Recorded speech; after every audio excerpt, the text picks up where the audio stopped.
Hello' friends, কি খবৰ? আজি অন্য এটি নতুন ভিডিঅ' লৈ মই আপোনালোকৰ মাজলৈ আগবঢ়াব লৈছোঁ। আহকচোন তেতিয়াহ'লে ভিডিঅ'টি আৰম্ভ কৰোঁ।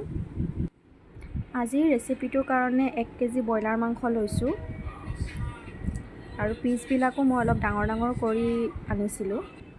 এইদৰে এতিয়া মাংসখিনি ভালদৰে ধুই ল'ম।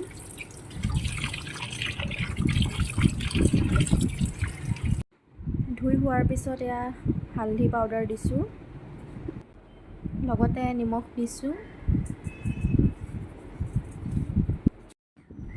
এয়া কাশ্মীৰী মিৰ্চ দিছোঁ, জিৰা পাউডাৰ, এয়া ধনিয়া পাউডাৰ দিছোঁ,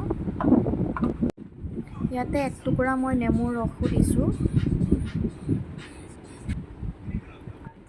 এতিয়া এইদৰে ধুনীয়াকৈ মেৰিনেট কৰি অলপ টাইমৰ কাৰণে ৰাখি দিব লাগিব। তেতিয়ালৈকে মই আদা নহৰুখিনি গুচাই লওঁ। এয়া প্ৰথমে মই পিঁয়াজখিনি দি লৈছোঁ।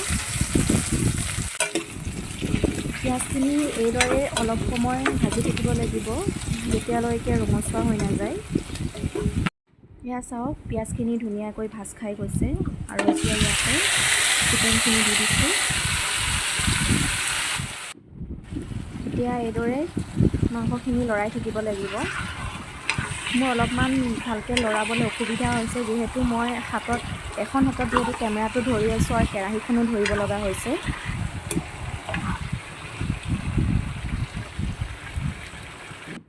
এতিয়া আদা নহৰুৰ পেষ্টখিনি ইয়াত দি দিছোঁ। এতিয়া ইয়াতে এটা মিডিয়াম চাইজৰ আলু আৰু 7টামান কেঁচা জলকীয়া এইদৰে ফালি দিছোঁ। তাৰপিছত এটা বিলাহী দিছোঁ এইদৰে কাটি লৈ। এতিয়া এইদৰে অলপ অলপকৈ পানী দি মাংসখিনি প্ৰায় 10 মিনিটমান ভাজি থাকিব লাগিব।